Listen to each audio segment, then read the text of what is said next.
Hello, my name is Nicholas Staddon. I'm with the Verde Growers. Today I'm here with my good friend and colleague Suzie Wiest. Hello. We are in sunny Fallbrook, which is about 40 miles north of San Diego in Southern California, and it is bright and hot today. Welcome to our 8th horticultural encounter. We're absolutely thrilled to have you join us. You're all plants people. We love the plants. We're going to give you a great time. Suzie, where would you like us to start? I think we should head over to Save Water, Stay Green, Nicholas. Sounds good to me. Let's go. Whether washing our cars or our dog, or watering the plants in our garden, we all want to save water. Here is a terrific selection of plants that will help us save water and stay green.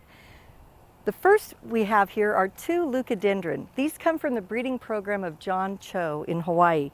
His goal was to create leucadendron that are showy, yet compact and have shorter internodes. Here we have Hawaii Sunrise with a Kelly green leaf, red stems, and this has a very cheerful yellow flower in the spring. Hawaii Magic, the foliage is a more olive blue-green, and in the spring they have very plum tones. This also has a happy yellow flower. They love full sun, excellent drainage, and because they're Australian, they also do not like phosphorus in their soil. Also from Australia, over here is Grevillea Spirit of Anzac. And this is a large, showy shrub. It has this large bloom with velvety red stamens and yellow centers. And this is a magnet for hummingbirds.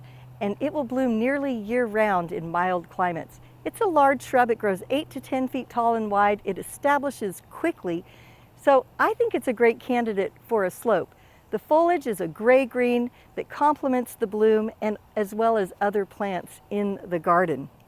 And right here in front of me is Lavandula Javelin Forte Deep Purple. This is a showy Spanish lavender, and this is just full of these short flower spikes topped with these fluttering bracts of deep purple. It has that classic lavender fragrance in both the flower and the foliage, which is why they're often used in sachets and potpourris. It is a vigorous grower, and it will grow up to 14 inches tall and wide, so it also makes it perfect for patio containers and mixed borders. Very, very lovely. And our next plant is Lavandula Merlot. Out of all of the lavenders that we grow, this one is the most heat, humidity, and drought tolerant. What I love about it is its creamy yellow and jade green variegation that really warms up the landscape. It grows about 2.5 to 3 feet tall and wide, and this one, I've grown this in my own yard, and it really loves to have some good air circulation around it. This has been tested by UC Davis, and it shows excellent drought tolerance. We also have an exciting group of new mangave. Mangave are a cross between Manfreda and agave, combining the best of both. From Manfreda, we get the growth rate and interesting patterns, and from agave, we get that beautiful structural habit and refinement. Mission to Mars is named after the red planet because of its unique red coloration. The leaf is actually kind of a gray-green, but it's these red dots that really come out in full sun that turn it red. The leaf is also very recurved. It's a gorgeous shape. This grows about 3 feet tall by 4 feet wide. Also in the collection is this beautiful mangave snow leopard. Look at how unique this is. This is a little bit smaller. This only grows about 1.5 feet tall and wide. This is perfect for a container. And also, mangave are great to grow in containers in some of the cooler regions. They make a great summer pot, and in the warmer regions, you can just grow them outside in the landscape. And we are so fortunate to have David Kirby, our Executive Vice President, here to hold the plants for us. This is Lantana Super Purple. This was discovered by our very own propagator, Larry Weisel, in 2017 in our orange growing grounds. This has all of the same attributes of the regular Lantana montevidensis, but what Larry discovered was the flower is a distinctively darker and more vibrant purple, hence the name Super Purple. The great attributes that Lantana have, they're very heat tolerant, they'll bloom year-round, and this is super tough. Even the deer leave it alone. One of the greatest pollinator plants and toughest plants I know in a garden is Gara. This is Belisa compact pink. It only grows about 1 foot to 18 inches tall, but look at that flower power. Another thing I noticed yeah, it is beautiful. It is beautiful. That's a great color. And I also noticed in our display, when it's paired with Lavandula Merlot, they really bring out the best in each other. And there we have one. Look at those colors. I want to take those home and bring them to my own garden. One of the easiest plants to grow, one of the toughest plants around that is very drought tolerant but always looks beautiful is Tolbagia, the society garlic. And we happen to have a very special variety that is one of our own, discovered about 20 years ago. This is called Tolbagia purplicious. It got the name purplicious for those gorgeous purple margins, and when the sun hits it, it makes the leaf glow. And it has these matchy-matchy little flowers that hover above the plant. Rabbits stay away from this because it's society garlic, and rumor has it, it will keep them away from other plants in your garden. So it serves two purposes. Smells like garlic, that's for sure.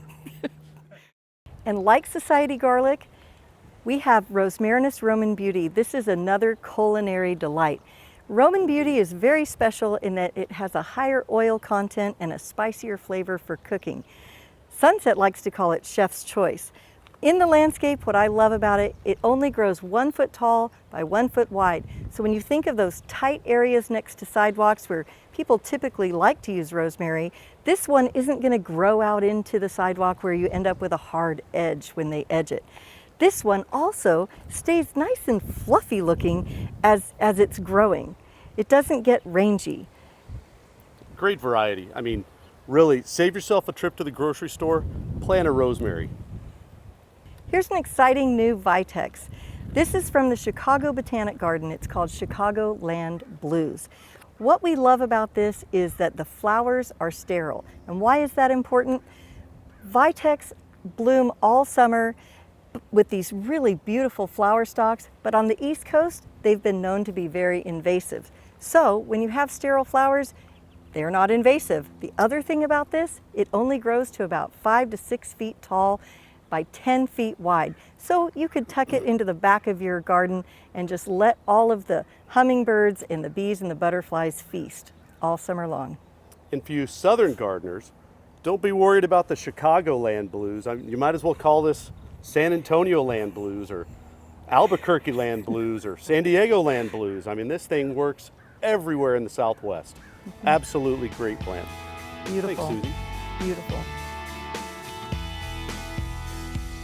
The trend in the United States with perennials is to have them a little bit smaller and a little bit more compact. And yes, I must confess, I've embraced that. A couple of years ago, 2 of our team members were over in Europe at one of the big trade shows looking at all the cool new plants coming out of England and France and the Netherlands and places like that. And they fell in conversation with a perennial breeder. This perennial breeder was working on compact plants, but he had this whole group of perennials that were bigger, they were larger, more kind of bold. So we embraced this collection and we called them Boldscape. And behind me, you see an example of this program. It's completely unique. It comes to the marketplace in a 5-gallon size container versus a gallon or a 2-gallon or a 4-inch pot. So you've almost got plants which are of a finished size in your garden. So let me take you through some of the plants. Do I have a favorite? Hey, they're all my favorite. You know me, I love the plants. So starting on my right, we've got a real nice white lavender here called Vitro Fort. And then behind me, we've got lots of these great penstemons. These are from the Cha-Cha series. We've got reds, we've got lavenders, we've got pinks. I'm sure there's a white in there somewhere. So here we are in June at the time of the filming, and look at the amount of flowers on these plants, and there are still buds and blooms coming through. Over to my right, this beautiful orange plant is an agastache, or an agastache, some people pronounce it, from the Kudos series. We've got an orange, we've got a pink, I'm sure we've got a white in here somewhere, all sorts of different colors for you everywhere. And the great thing about agastaches is that they are an American native as well. Moving quietly along, we've got this terrific new echinacea called Double Scoop Mandarin. Now, you might be saying to me, where do you chaps get the names from? Well, I think sometimes we sit in this smoke-filled room, and come up with these great names. But it's a really, really cool plant. Part of a series as well, nice and bright. This is a plant that's really caught my attention. This is a new group of Caryopteris called the Pavilion series. There's a blue, there's a pink. We don't have it in the collection, but there's also a white. Now, these plants are a little bit more compact, but they're very broad. They still have that terrific kind of minty flavor to them, and you can see how foliferous they are. These are great to harvest the flowers, dry them, and you can use them in your potpourri sacks or in your dried flower arrangements during the winter months. The large white flower you see in the back, these are leucanthemums. Common name is Shasta daisies, and I think the variety we have here is called Western Star. Look at the strength of the stems on Western Star. Tall, really bold. The flowers are absolutely fantastic. And with some deadheading, right, those blooms will just keep coming and coming and coming. I nearly missed it. This magnificent salvia in the background here is called Bodacious Blue. Tall grower, probably 4 to 5 feet tall. Don't be afraid once or twice a year to cut the plant back. This is a hummingbird magnet. Susie always tells me with these great funnel-shaped flowers, those are the ones for the hummingbirds, and the butterflies love the flat flowers like achilles, yarrows, things like that. So that's a magnet. Not to be missed, and a penstemon in the back there with these wonderful dark-colored leaves, and these seashell pink flowers is a penstemon called Dark Towers. This, I guess we have to have one, is probably my favorite in the whole collection. Tall plant, 3.5 feet tall. The blooms will just keep coming and coming and coming. The really nice dark colored flower holds up very well in the high heat of summer. A real nice hardy plant, as you can see. And because of the length of the stems, again, you can harvest those stems and you can use them in your flower arrangements. You've got friends coming over for dinner, family, whatever it might be, and you have this collection in the garden. You can harvest these flowers, put them on the dining room table. If you're out on the patio, put them on the patio table. You can have your friends come with you and you can actually cut a posy for them as well. I mean, it's just terrific. Another lavender. Okay, this one's called Javelin Fort Lavender. Look at the colors of the flowers, look at the density of the plant. Coreopsis, there's some very nice Coreopsis in the collection, but the one I am going to mention is called Coreopsis Ladybird, named after the president's wife, Lady Bird Johnson. What is unique about this? It's a nice upright vase-shaped grower. It is compact. It's a blooming machine. And as the camera will show you, it's got this wonderful bright red center on it. That's it. The Boldscape collection. Who wouldn't want that either in their commercial, their residential landscape, or even some of these plants in containers? The plants in the Sunset and Southern Living plant collections are distinguished by such criteria as longer bloom times, more blooms, disease and pest resistance, year-round interest, and/or drought tolerance. And some of the exceptional selections in the collection include the Agapanthus Ever series. Of all of the Agapanthus that I've seen, these bloom the earliest. In our nursery, I've seen them blooming in February. These also will repeat bloom, so they bloom early, they bloom longer, and I honestly think they have better blooms. The colors in the series are, this one is Sapphire. We have a bicolor called Twilight. We have Midnight, and one of the first purple Agapanthus, Amethyst. Just an absolutely beautiful series. Next we have a Phormium, and this is called Blondie. This does not look like your typical Phormium. The leaves are much thinner than a regular Phormium, and this one is actually weeping. This will weep over the side of a container to about 3 to 4 feet. Have you ever seen those containers that have faces on them? And when you plant a plantain, they call them a face plant. This little blondie, I think this would be perfect for one of those containers. I love the color. We are also super excited about this new series of sempervivum called Super Semp. And they're all named after gemstones because their colors are so bold. This one is called Onyx. I understand this is the top seller in its beautiful jet black. They are super sized, they're 8 inches wide. They have this big wide rosette, and look at that color. These look great in containers. They're very, very cold hardy. They're hardy down to, I believe, zone 3. You could put these in an indoor container or grow them outside in a low water landscape. They're very versatile. Can you see these podocarpus right here? This is a new variety. This one is called Mood Ring. The reason it's called Mood Ring is the new growth comes out dusty rose. What I love about this, it's a very functional reason. I'm always asked to recommend plants for screens, to plant in these tight spaces where they need some height.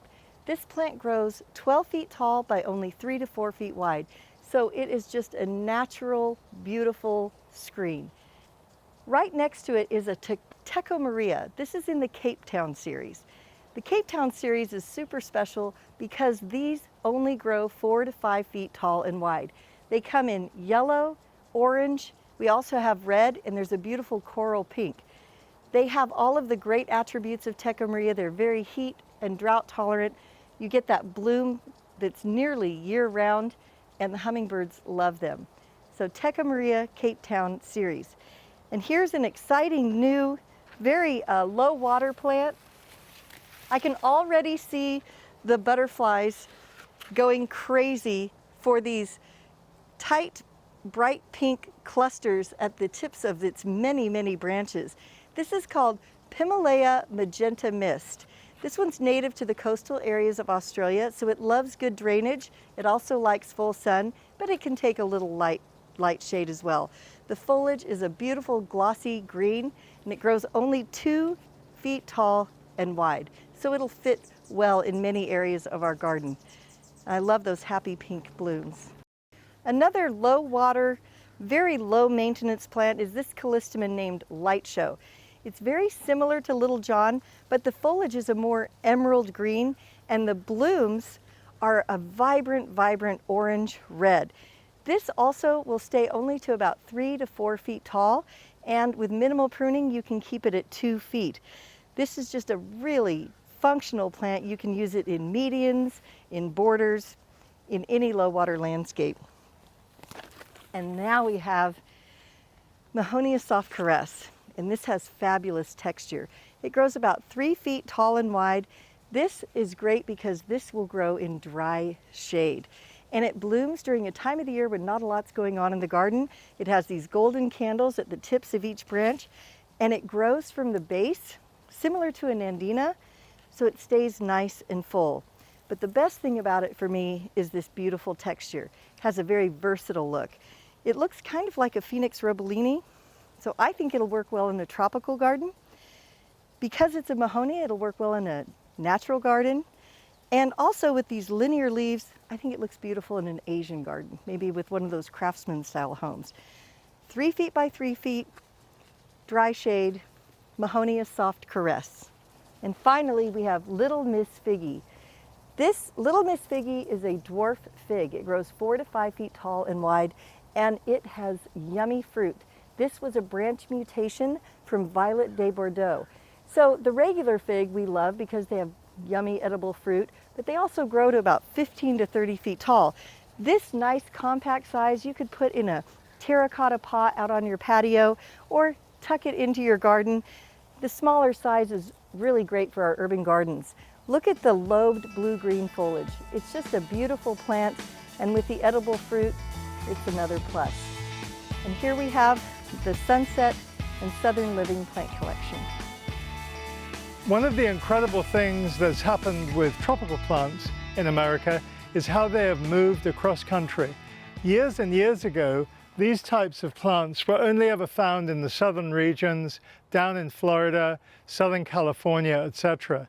And now in the summertime, they have migrated to all regions in America. You'll find them up in Portland, Seattle, you'll find them in Minneapolis, you'll find them in Madison, Wisconsin. I mean, you name it, they're everywhere. So we have a terrific program called Patio Tropics. And Patio Tropics has been around for a while. And it includes all, whether it's bougainvilleas, mandevillas, lantanas, hibiscus, cordylines, you name it. There are lots of plants that fit underneath this umbrella. So there are far too many plants here to talk about. So I'm going to pick out some of my favorites and some of them that I think will be real workhorses in the ground, in the warmer climates and on the patio. And if you're in the cooler regions of America, in the Midwest, upper Midwest, East Coast, etc., these would be great in containers. Now, really important to remember that these plants, they need to have a regular drink in a container, especially during the heat of summer, and they do need to be fertilized regularly. I would recommend every like 20 to 30 days to make sure you keep the blooms coming, right? So regular water, regular fertilize, and you will be absolutely dazzled.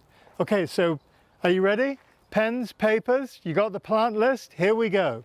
So the first one is a cordyline. Cordylines are very popular in containers, depending on the variety. They come in variegated, they come in chocolate colors. Tesla has got a terrific one called Festival Burgundy that has pretty white flowers on it. It's absolutely unique. So we have a terrific Euryops called Double Sunshine Green. Now what is so unique about this particular Euryops that we grow is that it has a double flower, and I've not seen another Euryops that has those. We do them in a bush form and a patio tree form as well. They're like on a 4-foot stake, and then they just get covered with flowers during the warmer months. A star jasmine, regardless of where you are in America, this is a must-have on the patio. When you're out there in the evening, these small white flowers will just permeate the air all the way around you of jasmine. When you're having a dinner party, family, friends, whatever it might be, everyone's going to say, "What is that gorgeous smell?" And then you can tell them about your star jasmine.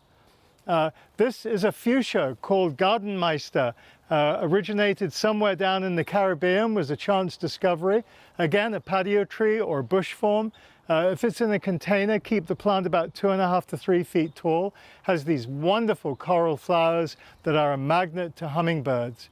We can't leave the tropical conversation alone without mandevillas. There are lots of different programs. My favorite group is called the Bella series. They come in a white, a scarlet, a red, a pink. They're absolutely incredible.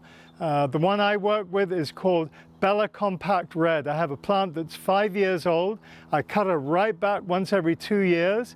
Okay, and right now she's about 3 feet across and she's about 20 inches high, and she must have, several hundred flowers on her. We're really warm out here in California. So here is a Bella Red on a tripod. You'll notice that we use bamboo. There's a symbiotic relationship between bamboo and plants. The leaves are greener, the plants are more foliferous, flowers are larger. So that's one of the reasons we use them. And bamboo is sustainable, so it's a great medium to use as well. Bougainvillas, the more heat you can throw at bougainvillas, they absolutely love it. Give them the hottest spot in the garden. We have Barbara Cast, this wonderful kind of magenta color. And then we have Thai Imperial Delight, which is a kind of a pinky, softer color. And then the wonderful purple variety is called Elizabeth Agnes, just a blooming machine. So let's move on to some of the hibiscus. We've got two groups of hibiscus. We've got one which is called the Hollywood series, which is a newer group on the market. And you can tell these ones because they're all named after sort of Hollywood type names or stars, etc. This particular variety, it's kind of an orange red, is called First to Arrive. And we're enamored with it. Smaller variety, very high bud count, but this great colored flower with a very large central pistil. One of our own varieties is Hibiscus Sunny Wind. It's part of the Trade Wind series. Beautiful, like 5 to 5 inch across flower, just a pure yellow. It's a real kind of good feeling yellow with a cherry red center. Very, very high bud count. Nice compact plant, really rich green leaves, kind of British racing green. Can't leave tropicals alone without talking about gardenias. Whether it's Gardenia Vichai, Mystery, August Beauty, they're all great varieties. We grow them on a stake, so they're going to be about 3 to 4 feet high. Look at the flowers, they're just exquisite. There are lots of different things that you can do with gardenias on the patio, wherever it is, in a container. I love to have them close to the house somewhere. My wife will harvest these, she'll bring them indoors, and she'll leave about 3 or 4 inches of stem, put them into a warm water with a little bit of sugar, and she'll put them in her bathroom. Honestly, the whole house smells like gardenia. They're just exquisite. Lantanas is another great selection for your patio. Lots of different varieties, red ones, yellow ones, they're kind of hot pink ones. So this one's a combination. So these are just some of the really great selections from the Patio Tropics program that you can be successful with in your garden or on your patio for those great summer months. Don't let your garden take a holiday. There is a new fascination with a naturalistic approach to landscape design, which can be traced back to the new perennial movement with Piet Oudolf as one of its leading figures. Piet Oudolf, he's a Dutch garden designer who uses bold drifts of herbaceous perennials and grasses, chosen as much for their structure as for their flower color. And Nicholas, tell us about some of his gardens. So Susie, thank you. There's some terrific gardens on the East Coast. The High Line that many of you might be familiar with, the Lowry Garden in Chicago, and the Battery. You can go online and look at Pete's books, and you can become your own naturalistic expert. So Susie, what are we going to look at next? Well, let's head on over there. Sounds good to me. And here we have Bouteloua gracilis Blonde Ambition. This is an excellent summer blooming grass. You can see it has a few flowers already. This is different than the regular species in that the flowers are much larger. It's a much more vigorous grower. This does excellent in the warm desert regions. It just doesn't like humidity very well, so I don't recommend it for the Gulf states, but really interesting plant. The other thing about the flowers that I've noticed personally is they sometimes look like little banners that cheer you as you walk by. Very, very sweet. And here we have Stachys. This is lamb's ear. And what I love most about this is if you could touch it, this is very, very soft. But as a ground cover, it's super tough. It clumps up to 1 foot tall, but it'll clump out to 5 feet, and it has that gorgeous silver color. It's a drought tolerant plant, even though it looks really lush. This is lamb's ear, and it's also used in children's sensory gardens because of the nice soft leaf. And next we have Verbena lilacina de la Mina. This was discovered in the Canyon de la Mina on an island off the coast of Baja California. This was discovered by one of our favorite horticulturists and native plant specialist, Carol Bornstein. This one grows a little bit smaller than the species at 1 to 2 feet, and the flowers are a little bit darker in color. I love that dissected foliage. This is a plant that really grows well in filtered light. Verbena lilacina de la Mina. And a very tough and adaptable plant. This will grow well in a wide range of soils. That's what I love about Achillea millefolium. It has these large flat flower clusters that sit just above its fern-like foliage that grows like a spreading mat. This is so tough that I have heard that people have used this as a lawn replacement because you can actually mow it down. That's a testament to its toughness. Achillea millefolium. Behind me, we have a very structural plant. This is an agave called Blue Flame. These grow about 2 to 3 feet tall, and when they're grown in mass, they all have a tendency to kind of flow together, and they look like a gas flame. And that's how it got its name, Blue Flame. Really interesting. Right behind it is Pennisetum red bunny tails. These flowers actually look like red bunny tails, and they're quite adorable. They sit about 3 feet above the 2 foot tall foliage, and the foliage is wide green leaves. They're somewhat arching. This is a cool season grass, and this starts blooming in the spring. And finally, I just want to mention carex in general. Carex are very adaptable. They can handle long periods of drought as well as periodic flooding. Over here we have Carex buchanani. As Nicholas likes to say, this one looks good dead or alive. It's also known as the leather leaf sedge. And behind that is Calamagrostis Karl Forster. This is an upright, clumping grass, makes a beautiful vertical accent, and as you can see, it has these really long plumes in the summer. It's a beautiful vertical accent. And there you have a few grass and perennial selections. Now let's hear from Nicholas. So part of your naturalistic garden might also include a little bit of shade. So I'm going to mention two terrific Japanese maples. The first one is Sangukaku, has this wonderful chartreuse emerald green foliage, gets to about 15, 17 feet high, maybe 8 feet wide.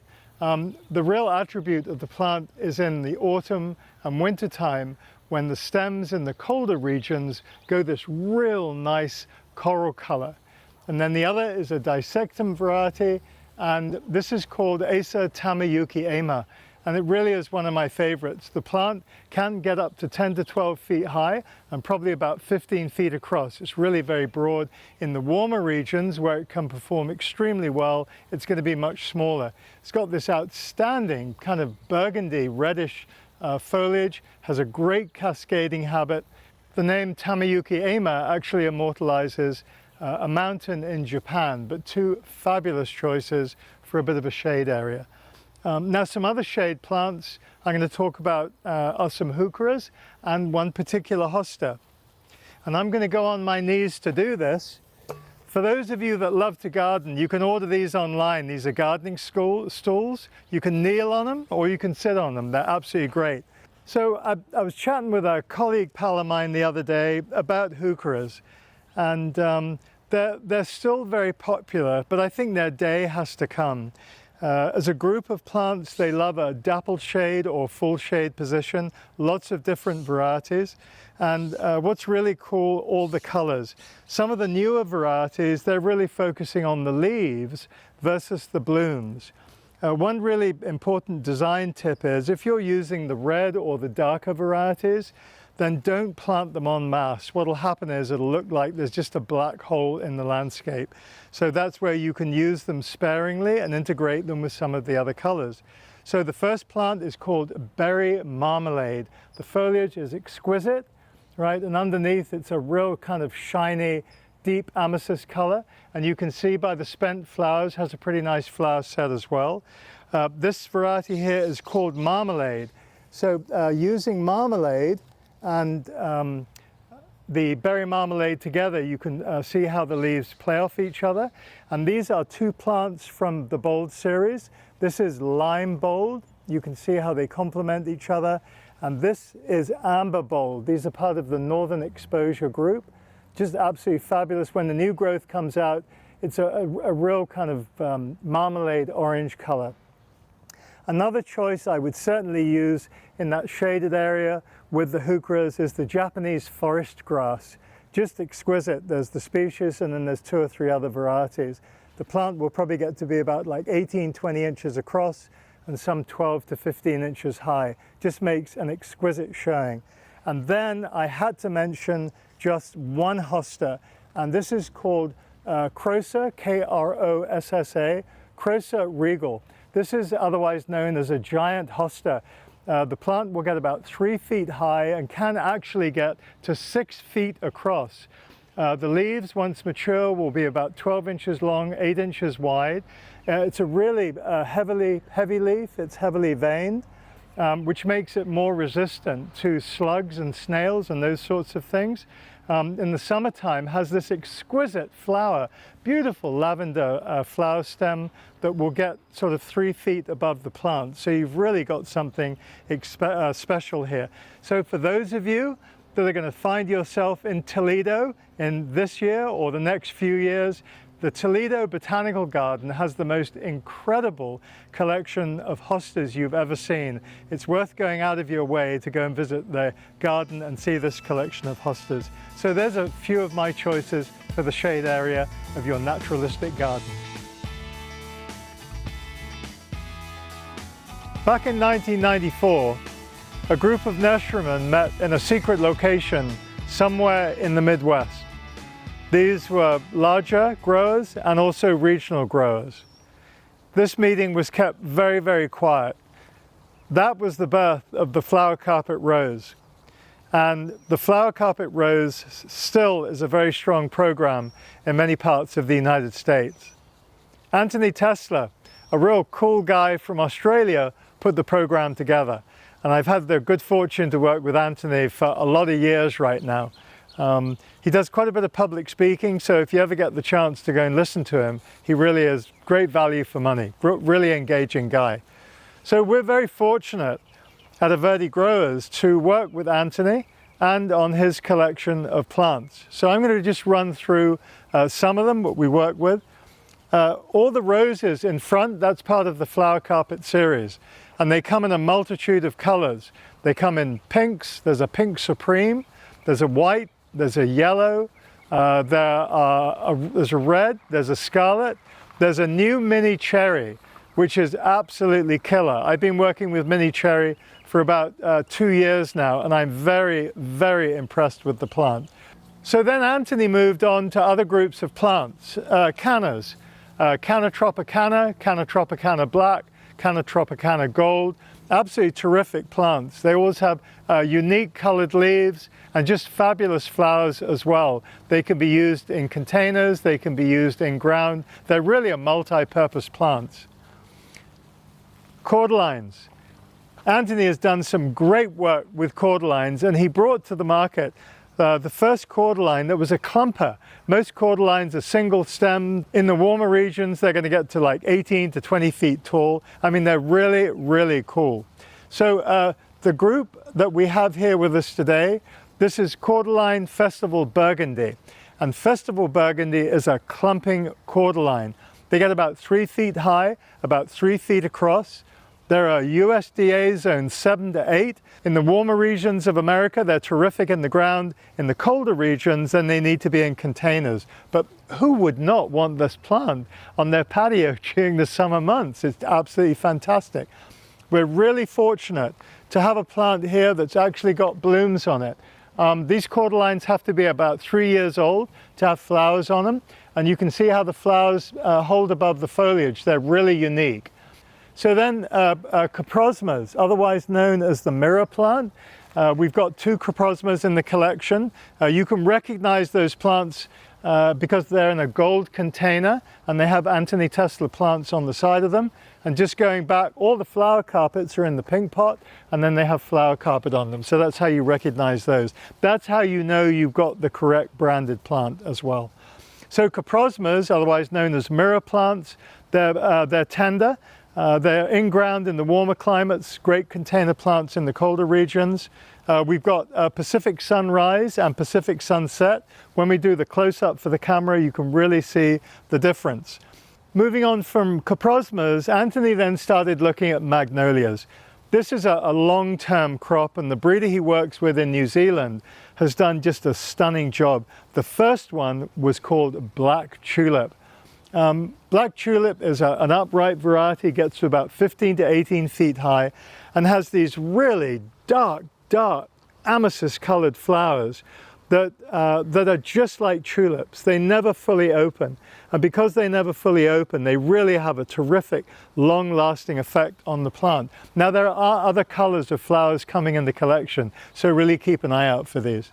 So regardless of where you are in America, there's something here for everyone. Whether it's the flower carpet rose in the pink pot or the other varieties which are in the gold Anthony Tesler plant program. There you have it. You've seen some of our finest plants, some terrific brands, and I hope you, like us, are really fired up, because I know Suzie and I are. It's been our privilege to have you on board. The Horticultural Encounters will continue on. We'll have great speakers. We'll have great information on plants, so stay tuned for more information. Suzie. We appreciate you joining us today. If you would like more information, you can go to averde.com or email us directly. We're here to help.